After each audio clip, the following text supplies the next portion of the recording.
Bom, pessoal, boa tarde a todos. Obrigado pela audiência. Eu sou Cláudio Cohen, sou diretor do programa Leading Digital Reinvention, que é um dos programas de alto impacto da Sampo, em parceria com a IBM, e faz parte desse programa a gente trazer assuntos relacionados ao tema de transformação digital, aos temas de inovação. Tá?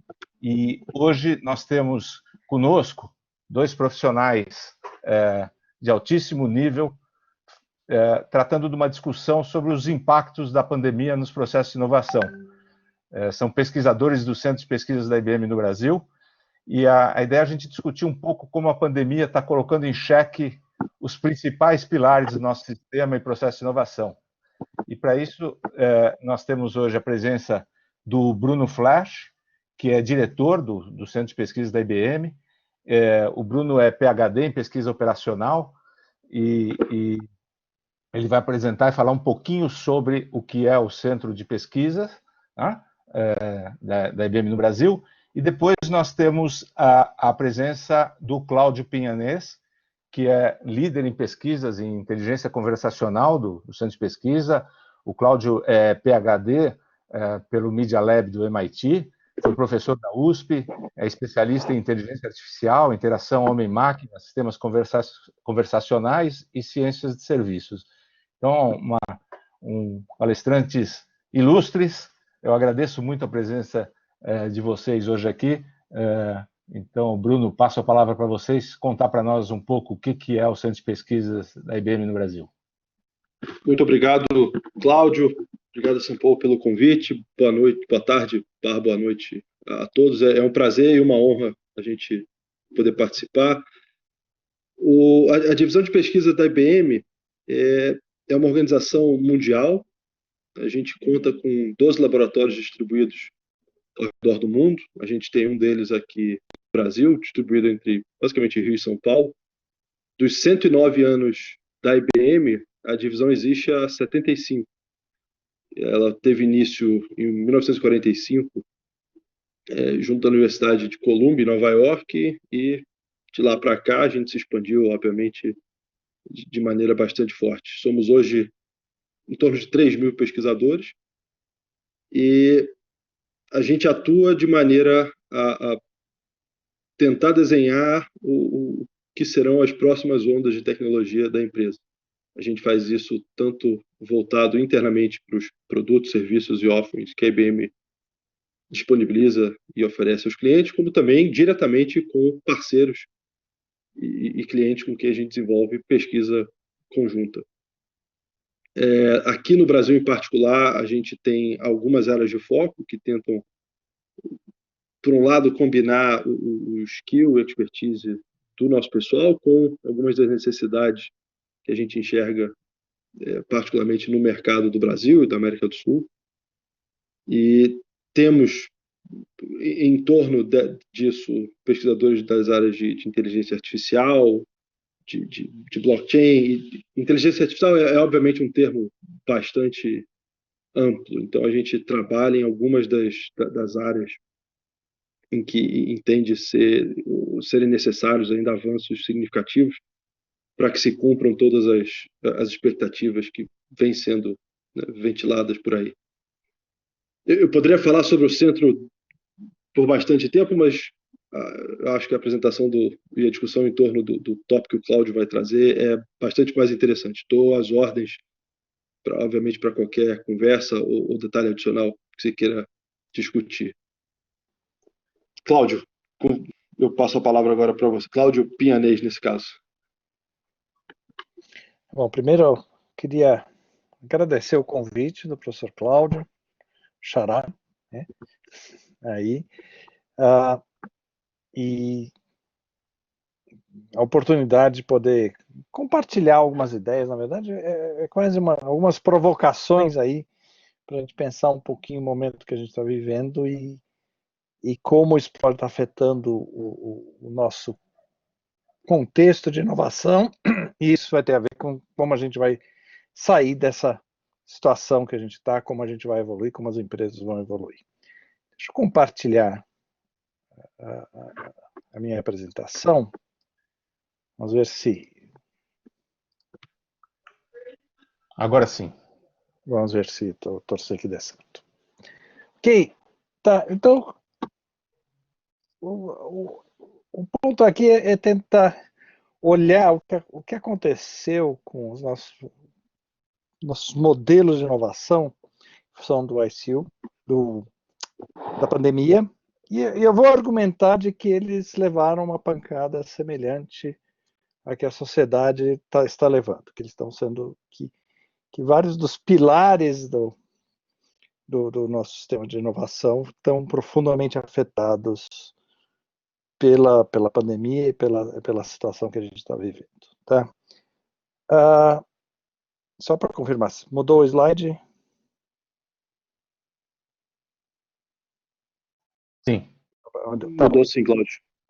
bom. Eu vou colocar só um contexto, meu contexto pessoal nisso. Eu não sou um pesquisador especialista em processo ou teoria de inovação. Eu vou colocar isso do ponto de perspectiva de alguém que está há 30 anos trabalhando com pesquisa e inovação. Eu quando eu estava começando, participei da primeira onda de inteligência artificial, sistemas especialistas. Depois, acho que quando eu estava no Media Lab da década de 90, assim, o Media Lab era meio um centro mundial de inovação, principalmente em relação à internet. Quer dizer, e depois, agora, 20 anos que eu estou com a IBM, é dentro dessa perspectiva, de ver como isso foi evoluindo, como essas estruturas foram evoluindo, o que funciona, o que não funciona, o que está desgastado, e desse ponto de vista, eu adoraria depois ouvir as experiências de vocês em cima disso, de vocês em relação a isso.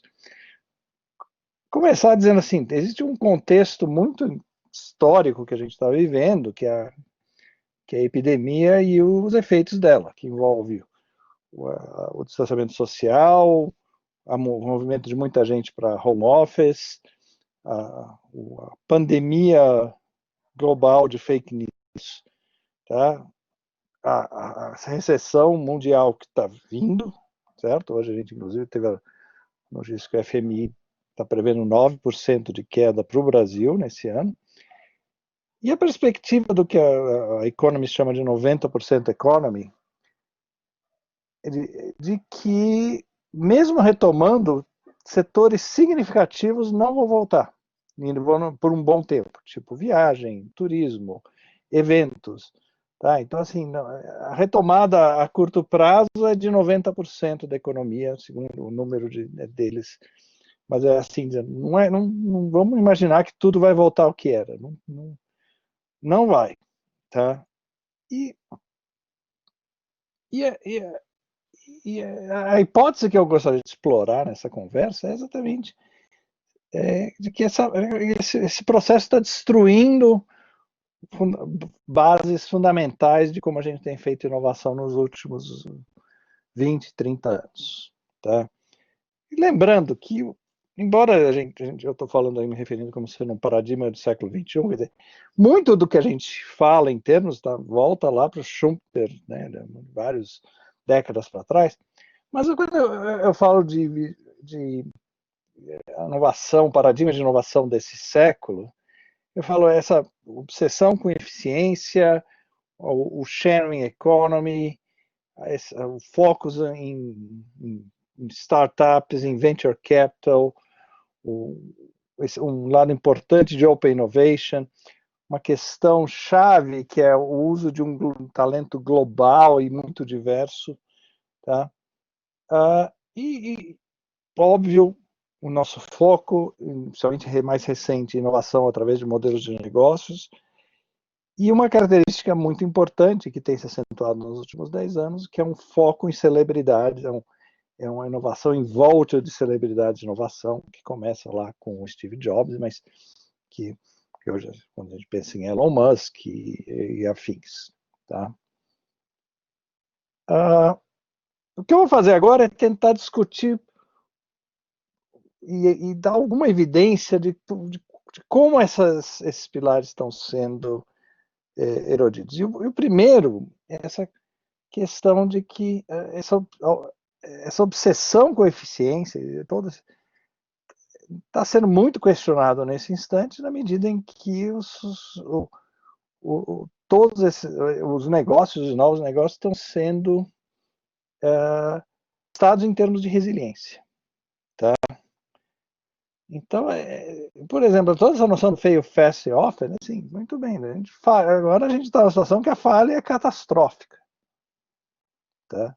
E a gente está vendo por ela em volta, gente. Então a gente tem que tomar cuidado, a gente não as pessoas vão estar muito mais sensíveis à falha e, portanto, e muito mais interessadas em construir negócios que sobrevivam mudanças profundas, tá?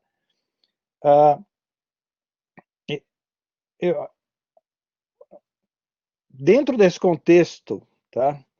A gente vê um interesse maior em planejamento para a diversidade, tá? Ao custo de risco excessivo de negócio. E eu acho que, na minha opinião, quer dizer, essa dificuldade que o modelo tinha anterior em lidar com resiliência já estava aparecendo na dificuldade que a gente estava lidando com a questão de climate change, que era um problema basicamente de resiliência. E como todo o processo de inovação brigava a ponto que precisou, sabe, precisou ter uma garota de 14 anos para mobilizar e começar um processo de discussão mais profundo. Tá? Outro parte da inovação que está sendo profundamente atacada é a noção de sharing e de gig economy. Tá? O sharing vai ser muito mais difícil num contexto que as pessoas têm medo de entrar no carro dos outros, vão ter dificuldades de lidar com a questão de eu estou entrando no apartamento de alguém que eu não sei se limpou direito, não sei quem esteve aqui, tá? A gente está vendo tanto o Airbnb como a Uber demitiram um monte de gente, tá? Isso entrou em colapso. Existe todo um questionamento para essa visão de economia em que agora a questão de segurança assumiu um caráter completamente diferente. Tá? Por outro lado, a gente tem visto que o gig economy, os trabalhos de tempo curto, ainda que eles vão provavelmente ser uma solução temporária para o trabalho, eles têm muita dificuldade de prover aquele crescimento robusto de emprego, de segurança, de riqueza que impulsiona toda a cadeia econômica. Tá? Então, pensar inovação dentro desses modelos aí é meio questionável nesse instante. Tá? Um contexto importante de tudo isso é que provavelmente nós vamos estar em recessão por vários anos, nós vamos estar trabalhando com 90% economia, pelo menos até a vacina aparecer. Tá? Isso vai causar alto desemprego, vai causar já está, né, óbvio, falências de pequenos negócios. Isso vai tender a criar uma geração primeiro, uma sociedade extremamente aversa a risco, mas o que a gente sabe da Grande Depressão de 30, isso criou uma geração extremamente aversa a risco. Tá? Dentro desse modelo, dois pontos fundamentais vão ficar menos interessantes. O apetite das pessoas de investir em venture capital vai ser menor, por causa do risco. E o apetite por empreendedorismo também vai ser menor. Talvez não a curto prazo, porque é a única solução para desemprego. Mas a atração para essa geração de empregos mais estáveis é provável que seja muito grande. Tá? Então a gente vai ter uma dificuldade de atrair talento de primeira para fazer aquele modelo de startup e provavelmente vai ter menos capital também circulando ali. Tá?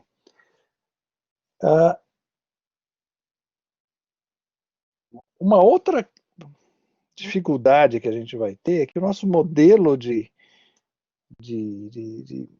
geração de ideias é muito baseado numa fertilização cruzada de pessoas, diversas capacidades, diversas experiências, inclusive isso está cristalizado nesse modelo de coworking, que você coloca várias pessoas no mesmo espaço.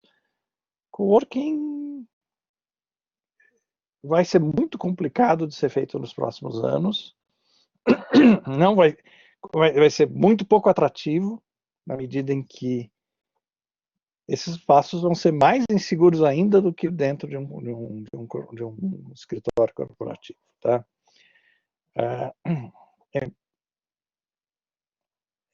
A experiência que a gente tem no passado em termos de uso de ensino virtual mostra que a capacidade, a efetividade disso no ponto de vista de cruzamento de ideias em relação a uma universidade é muito menor, e isso, de novo, é um fator muito importante dentro do processo de geração de oportunidades, de ideias dentro de universidades, que é um canal fundamental para criar novas empresas, para criar inovação, tá? A falta de eventos, toda essa estrutura que a gente tem vai deixar networking mais difícil. Tá? A gente sabe que redes sociais provavelmente não conseguem compensar por isso, porque elas tendem a encapsular as pessoas. E por último, a gente está vendo em todos os espaços uma série de restrições a viagens internacionais, e isso vai diminuir essa troca de ideias que é fundamental para o nosso modelo de inovação nesse instante, tá? Por outro lado, a gente está vivendo um momento de um foco enorme em ciência, uma necessidade fundamental de ter informação e de tomar decisões em cima de dados e de ideias comprovadas usando o método científico. Tá? E aí, quando a gente olha os últimos anos, em termos de inovação, os últimos 10, 15 anos, a inovação tem sido feita mais em termos de novos modelos de negócio do que de novas tecnologias. Tá? Mas a gente está vendo que nós estamos numa situação em que um novo modelo de negócio para o mundo não resolve o problema da pandemia. Tá? Gente, na verdade, o que resolve é ciência. Tá? E dentro desse contexto, a pergunta é o quanto isso vai migrar para o processo de inovação no sentido de ser menos suscetível, menos interessante você trabalhar com um sistema baseado em business model e mais em algo mais científico, mais tecnológico. Tá? E eu acho que o melhor exemplo desse processo de transição é essa coisa sem precedentes que a gente está vendo em termos de esforço mundial científico colaborativo em grande escala para tentar achar vacinas ou remédios para lidar com a pandemia. Tá? Eu acho que então, dentro desse contexto, a gente mais talvez do que um questionamento, aqui a gente vê uma oportunidade de repensar os caminhos que você vai para a inovação. Eu acho muito interessante que o quanto, dentro de toda uma cultura de inovação, de celebridades que a gente cresceu ao longo dessas 2 últimas décadas, como isso também foi incorporado e hoje é fundamental para os processos de inovação. Tá?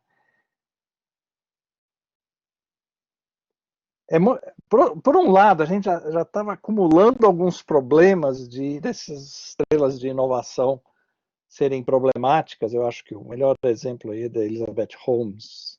Quem não viu esse filme, veja, porque é um bom exemplo da cultura de celebração de celebridades que permeia o Silicon Valley e que é problemática no Silicon Valley, tá? E que causa aí um rombo de 9 bilhões de dólares, tá? Mas, e nós temos outros casos mais recentes, mas o que a gente está vendo agora dentro do contexto da pandemia é que esse processo de celebridade sofre nessa transição para o virtual, tá? Que vai desde a ausência de mega shows, ausência de eventos físicos. Então isso aí também é bem provável que os nossos celebrity innovators também percam poder e capacidade de influência nesse processo, tá? Em parte também porque algum dos principais palcos para eles sumiu também, que são os Megatech Events, e a gente não. E as versões virtuais ainda estão tentando se reestruturar em muitos sentidos. Tá?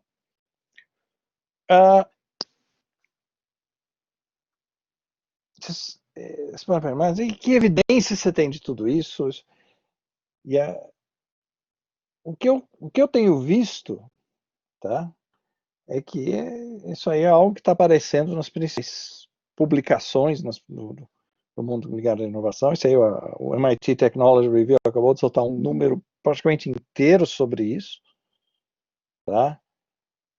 Esse é um texto que o editor em chefe deles fez. Ela tem muita preocupação de que o quanto o sistema de inovação, principalmente nos Estados Unidos, está problemático. E é interessante quando você lê essa edição, que eu recomendaria, o quanto quase vocês já falam, isso aí já eram problemas que existiam, tá?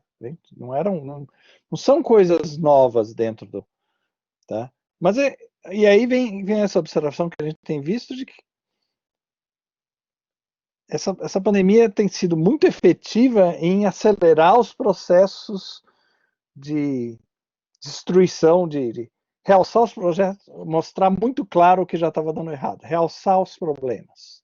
Tá? Isso vai desde o fato que ela tende a atacar as pessoas mais fracas da sociedade, as pessoas que já têm mais problemas, que já têm outros problemas de saúde. Mas a gente vê, assim, são setores econômicos que já estavam frágeis, tipo os grandes lojas de departamentos nos Estados Unidos, foi o golpe de misericórdia. E o argumento que eu estou fazendo aqui, que vários autores fazem nesse número do MIT, do Tech Review, é que já eram problemas antigos e foram acelerados aqui. Tá? Aqui mais alguns exemplos, tá? Um da Forbes. A gente viu anteontem, os Estados Unidos deixou mais difícil ainda conseguir os vistos principais usados pela indústria de tech, quer dizer, mais um golpe na questão de diversidade, tá? Então, é uma discussão que está acontecendo, é uma discussão importante, tá bom? E eu acho que exatamente é o momento que a gente tem que olhar e olhar bem seriamente para os nossos processos, assim, quais que ainda fazem sentido, tá? A gente tem, será que ainda faz sentido falar em MVP nesse contexto de baixo risco? Coworking, quando é tão perigoso compartilhar espaços com desconhecidos? Será que Growth First é a melhor ideia no momento de baixa resiliência? Será que Silicon Valley é o lugar quente do mundo? Tá? Assim, às vezes eu acho que Silicon Valley nos últimos anos virou mais um Disneylândia para inovadores do que você vai lá para passear pelas empresas, e que o centro de criação não está. O financeiro ainda está, mas na criação eu tenho minhas dúvidas. E eu acho que é exatamente esse o momento que a gente tem que olhar e dizer, poxa, como nós vamos sair dessa? Mas o que disso não funciona mais? Tá certo? Mas o ponto importante disso que eu queria terminar é que, assim, exatamente é uma chance da gente criar um novo maneira de informação e também resolver alguns dos problemas chaves, tá? Desse problema. Primeiro tem que ser um sistema de inovação que apoia a retomada econômica e o reemprego. Tá? A gente antes estava falando de automação, questão de reemprego é fundamental. A gente não vai sair dessa crise se a gente não reempregar as pessoas. Tá? Vai ter que pensar mais em resiliência, porque também nós vamos viver uma economia de altos e baixos.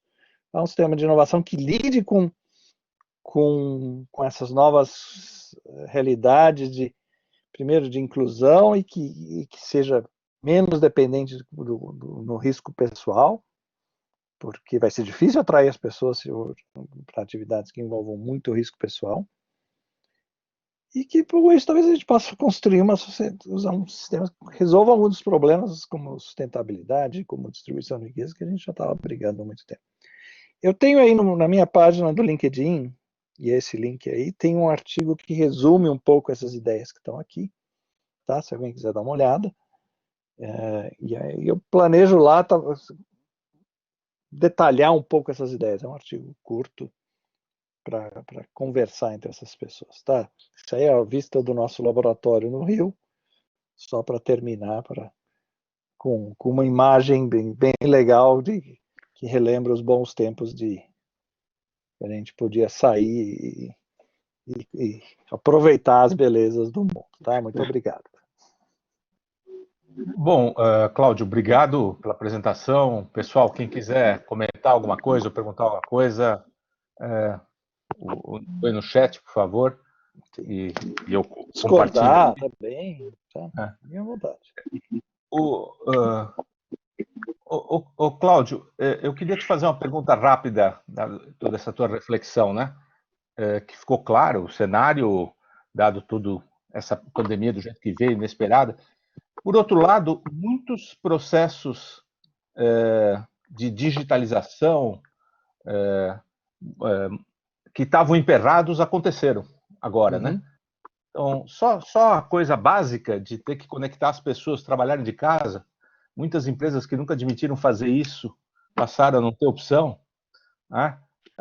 Comércio eletrônico, delivery, quer dizer, alguns setores aumentaram por causa da pandemia. Talvez novas oportunidades estejam aparecendo que não eram vistas ou se tornaram mais importantes.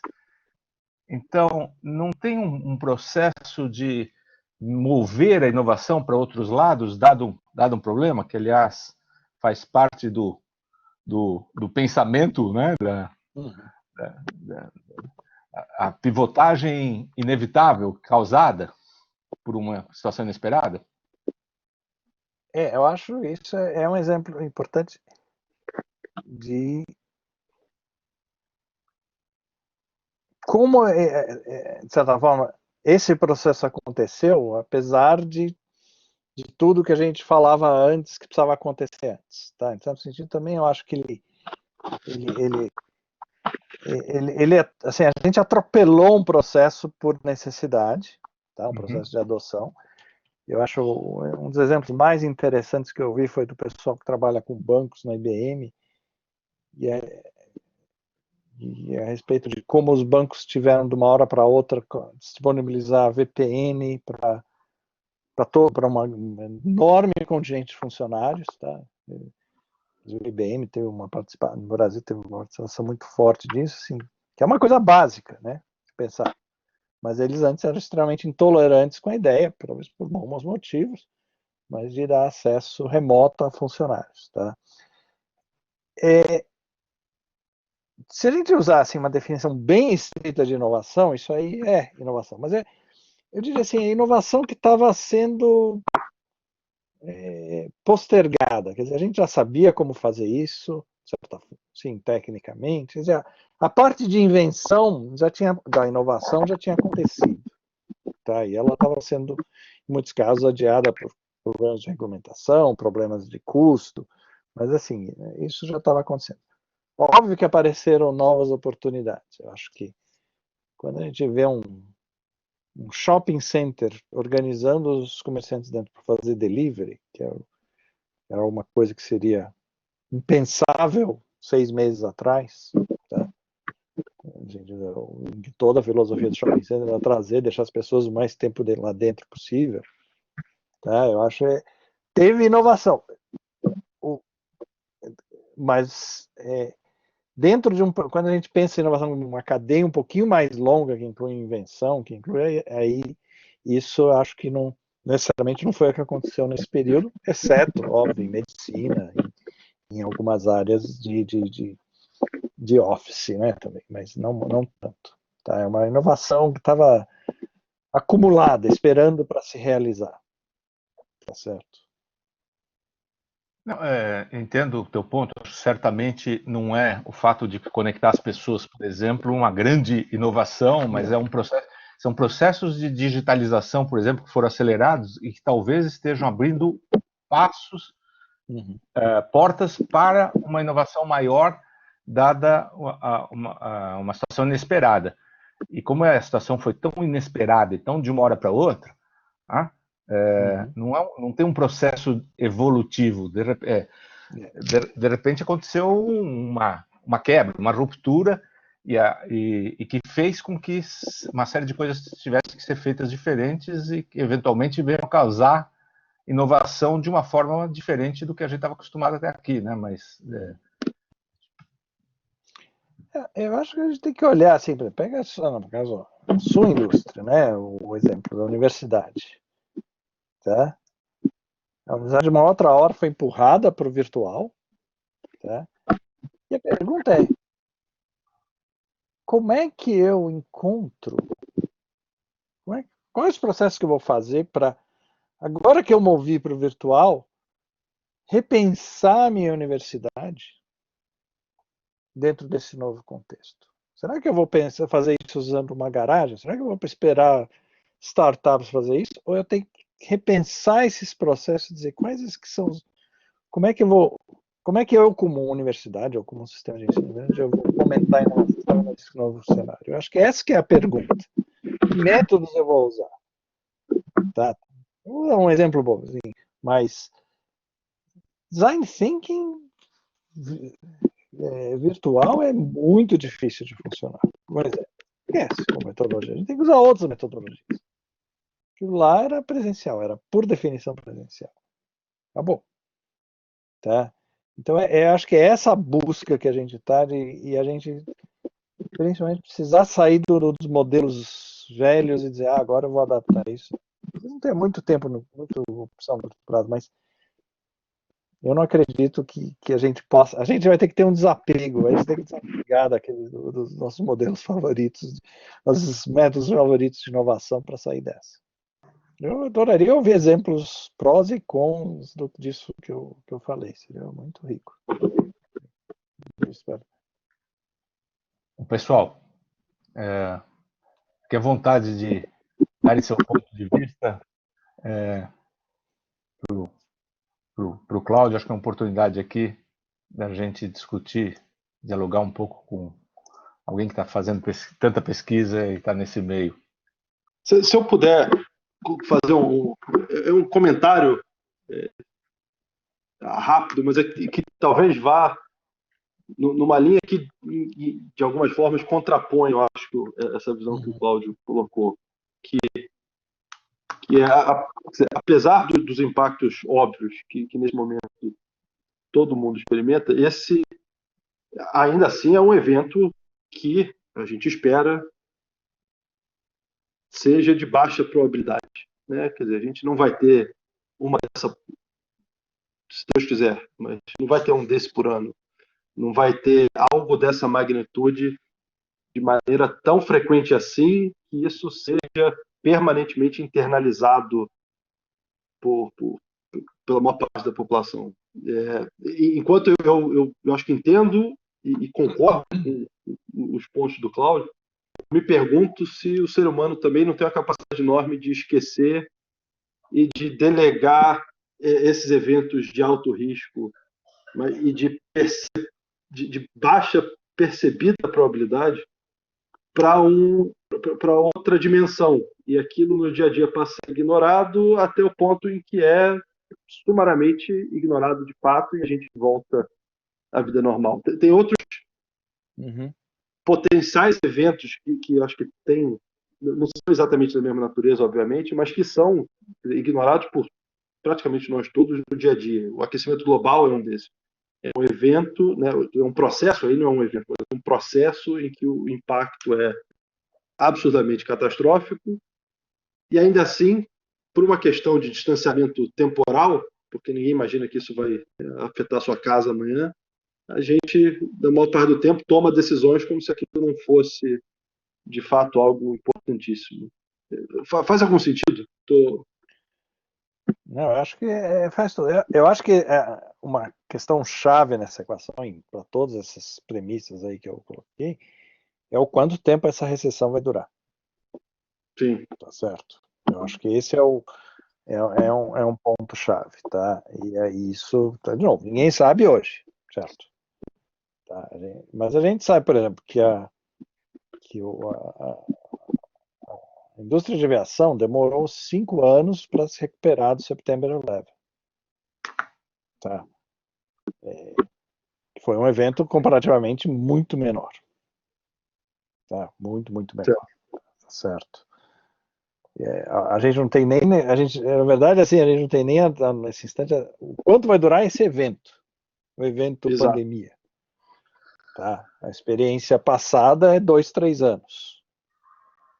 Tá? Por um lado, a gente está achatando a curva, isso significa que demora mais tempo. Tá certo? Esse é um dos efeitos colaterais. Espera-se que a gente tenha uma vacina antes disso, mas achatar a curva é esperar o tempo. Então, para mim, é essa a questão. Tá? Agora, e isso eu acho que vai determinar o efeito psicológico nas pessoas, principalmente em termos de desemprego, em termos de recessão e assim por diante. Tá certo? Acho que é um ponto. Mas, para mim, além de tudo, assim, é uma oportunidade de questionar processos que já estavam com problema. Tá? Esses processos de inovação já estavam com problema bem antes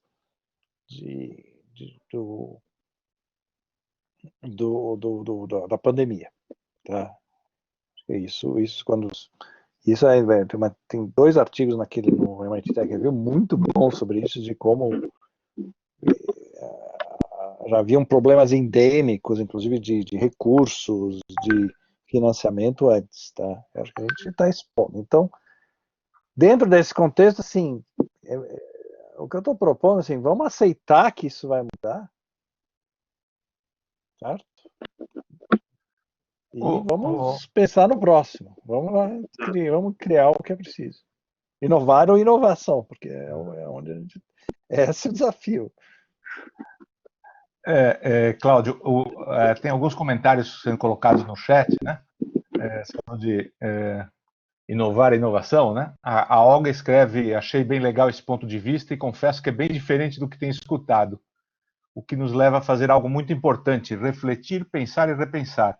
Algo que provoca uma mudança radical. É como se a inovação estava seguindo um curso natural e agora teremos que realmente reinovar. Muito bom. E o Brancante pergunta aqui se, seguindo as teorias de Schumpeter, as inovações que estão surgindo agora na pandemia serão os novos drives do crescimento do mercado ou continuaremos com o modelo do século XXI? Né? E eu emendo na pergunta dele também uma pergunta, quer dizer, a pandemia faz surgir novas necessidades, novas reflexões. Né? Uma das coisas que se notou é a falta nas empresas e nos governos de um plano de contingência. Quer dizer, quase ninguém estava preparado para uma situação dessa, embora alguns tivessem alertado, né? E era uma situação não totalmente de baixa probabilidade, mas não totalmente imprevisível. Não. Então, o que você diz disso? E da pergunta do Brancante? Eu acho que é assim, tudo bem. É difícil dizer. Eu acho que se Sheren vai voltar daqui a 5 anos na potência, é uma enorme pergunta. Tá certo? É uma enorme pergunta. E de novo, depende do quanto a gente tiver como sociedade machucado desse processo. Tá? O quanto a gente ainda tivesse composto. Se a gente ficar muito tempo desconfiando de que a gente vai pegar um germe em qualquer contato com qualquer coisa, Isso vai ficar na gente por um tempo, a gente vai mudar a maneira como a gente faz turismo, vai mudar a maneira que a gente acha de viajar. Como assim? Como vocês pensaram? 10 anos, não, 20 anos atrás, a gente ia para um aeroporto sem pensar que ia acontecer nada no mundo. Tá? Aí quando eu estava nos Estados Unidos na época de setembro, eu lembro assim, a minha primeira viagem depois não foi um evento fácil. Tá? Ainda mais lá, que era não foi tranquilo. Demorou alguns anos para me sentir confortável de novo num avião. Sim. Tá? E nesse processo a gente teve toda uma revolução mesmo, dentro de inovação, dentro das próprias. Tá?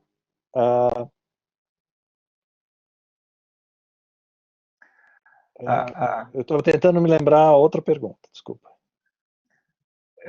Não, a pergunta foi essa, antes foi um comentário, né? Mas agora tem uma outra pergunta, que é se há alguma referência histórica do impacto da pandemia de 18 em termos de inovação à época. É difícil comparar inovação em períodos tão diferentes. É difícil, eu acho que assim, o contexto histórico da gripe espanhola é muito mais complicado, né? Porque a gente tem uma Primeira Guerra exatamente antes, que teria acabado de qualquer forma por causa da gripe espanhola, né? Ela acabou antes, mas ela teria sido acabada.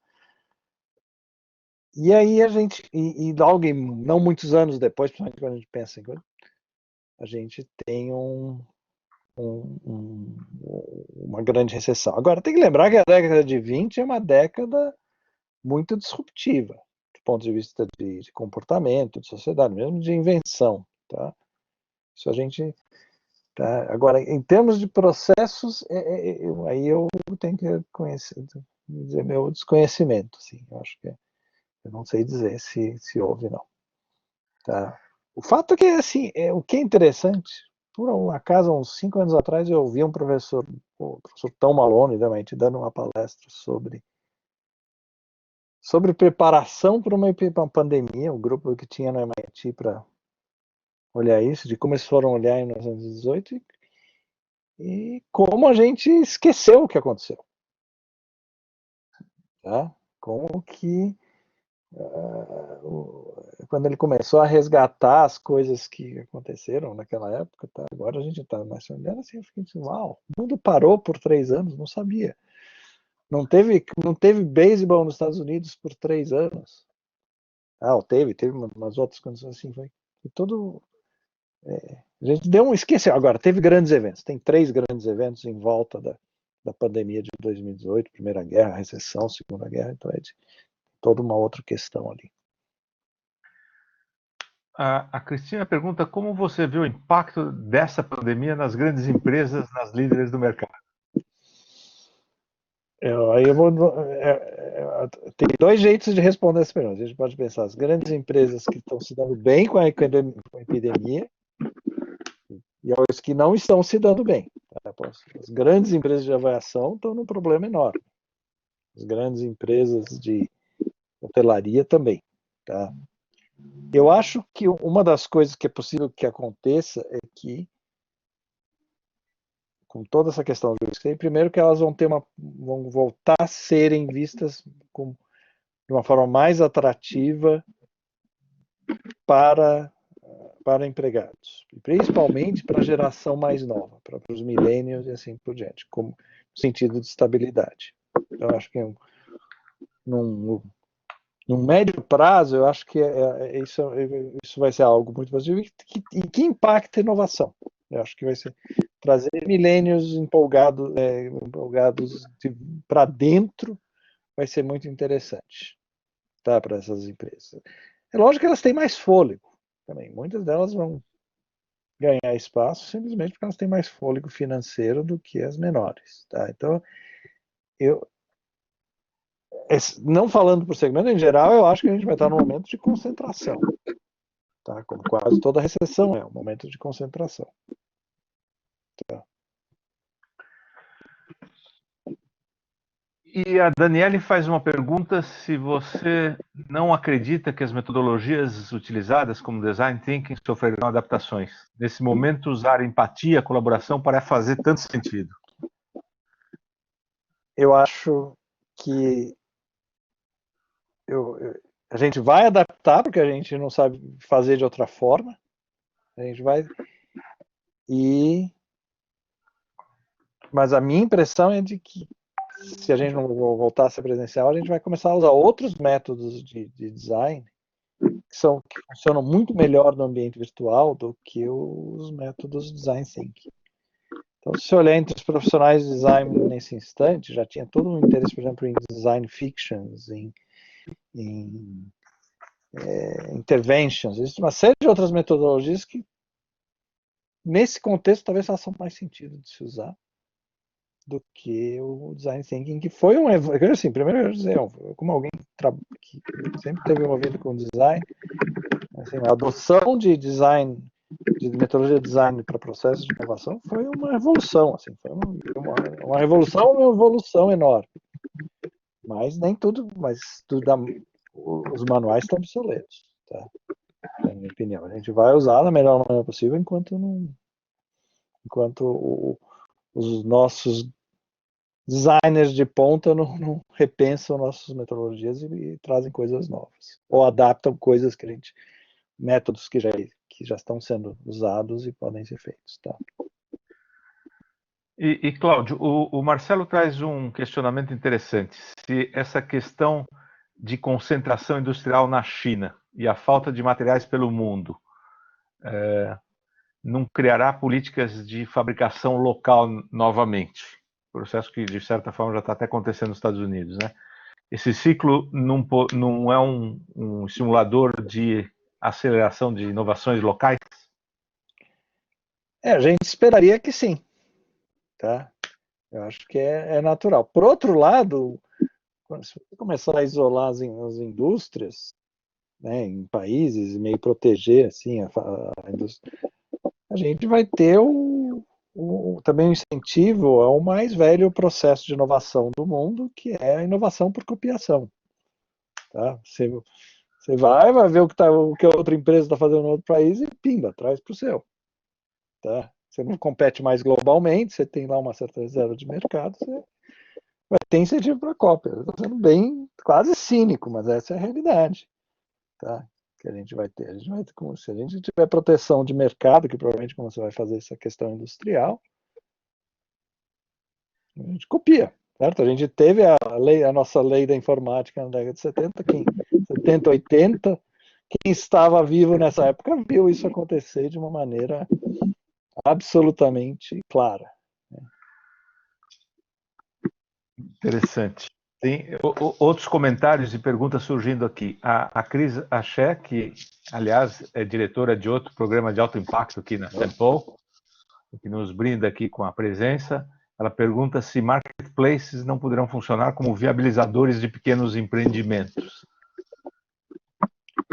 Olha, são perguntas boas. A pergunta assim, a gente tem que, de novo, dividir em curto prazo, que a gente vai ter pessoas desesperadas por emprego, por renda, tá?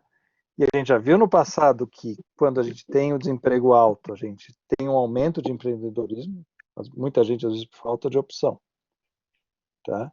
Sempre teve esse balanço. Quando a gente está no momento de alto crescimento econômico, aí existe uma migração, muitas vezes, de saindo do empreendedorismo, da força de trabalho, principalmente da mais avançada, para as empresas, porque ela consegue ser atraída com segurança e com dinheiro. Tá? Então, assim, a gente tem essa briga por talento. Tá? E isso é parte da equação. A curto prazo, eu acho que sim, porque não vai ter tanto emprego mesmo de alta qualidade. A médio, a gente diz, será que essas pessoas vão querer estar vão querer estar nesse risco? Isso vai depender de quanto que elas foram, o nível da cicatriz que a recessão deixou nelas, né? Eu vi um estudo muito interessante, dizendo assim, que se você olhar a geração de 1930, tá? Ela nunca comprou a crédito nos Estados Unidos. O modelo de você comprar casas com créditos de 20, 30 anos só aparece lá com a geração dos boomers. Porque os anteriores absolutamente não queriam ter dívida nenhuma. Cultura absoluta de poupança no banco, pé de meia, colchão, tá? E que isso foi uma das coisas também que dificultou um pouco a retomada americana. Tá? Essa é a aversão a risco que as pessoas tinham. Ninguém comprava crédito. Já era difícil, né? Com todos os anos, já era difícil. Né? Tá.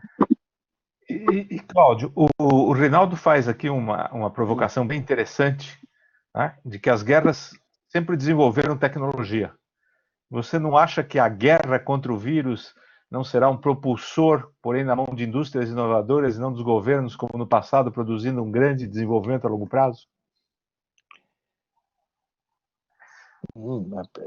Tem várias perguntas. Você vai ser um grande professor, eu acho que ele vai empurrar muito essa área científica. Essa área de inovação baseada em ciência como um modelo. A gente vai ter muita gente tentando replicar o que está acontecendo agora globalmente, tá? Em termos de busca de vacinas e tal, em outros setores. Eu acho que também, de repente, precisam um mesmo nível de intensidade para decolar. Tá? Eu acho que isso vai ser uma coisa interessante de ver, e que é semelhante com guerra. Guerra você tem uma necessidade premente de fazer isso. Eu acho quando eu estava na MIT, se falava muito da questão, e era um exemplo clássico dentro da MIT, o papel que a MIT desempenhou de construir o radar para os Estados Unidos, de inventar o radar, e como tinha dinheiro lá, e até é interessante, tinha até um prédio na década de 50 horrível, um barracão horrível, onde tudo isso aconteceu, que demorou 50 anos para eles demolirem, porque ele era um símbolo desse esforço que foi feito com dinheiro do governo, nesse caso. Guerra é dinheiro do governo. Tá? E aí vem a outra pergunta, quer dizer, isso vai ser governo ou empresa? Essa é uma dúvida que vai estar na cabeça de todo mundo, ainda mais porque todo mundo vai ter que estar competindo com a China. E lá tem governo, e tem dinheiro de governo. Né? Tá? Mas é uma boa pergunta. Bom, Cláudio, nós estamos completando 1 hora do evento, que é o horário previsto para a gente terminar. Se alguém tiver mais algum comentário, pergunta, é a última oportunidade. Mas eu queria agradecer a presença aí do Bruno e do Cláudio, presenças brilhantes, é uma discussão interessante, cheia de provocações, e que você mostrou de um modo, acho, diferente do que a gente está acostumado a ouvir, e faz pensar, traz uma reflexão. Então, muito obrigado pela presença de vocês, muito obrigado a todos que participaram aqui do evento, contribuíram pela discussão. Eu agradeço muito a presença. Eu só queria dizer assim, que realmente a ideia é ser uma provocação, a ideia é colocar uma pergunta que eu acho que é fundamental, que a gente tem alguns indicadores, mas obviamente não tem as respostas, tá? Mas o meu objetivo com isso é através desse questionamento, fazer com que as pessoas olhem esse momento como um momento importante de repensar a realidade que a gente está vivendo, os métodos, e com isso sair disso aqui mais rápido, a gente não tentar usar métodos que não funcionam, ideias que não funcionam mais, porque eles também foram afetados. Eu acho que esse é o principal objetivo. Estou aberto lá, quem quiser encontrar contato comigo também pode, sei lá, pelo LinkedIn, é um jeito fácil, não existem muitos pinhanes no mundo, tá? É fácil me encontrar. E eu fico aberto a conversas, a ideias e a debater isso. Muito obrigado pelo convite, professor. Obrigado a vocês. Então, tenham uma boa noite. Boa noite a todos. Obrigado a todos que participaram. Muito obrigado, gente. Boa noite.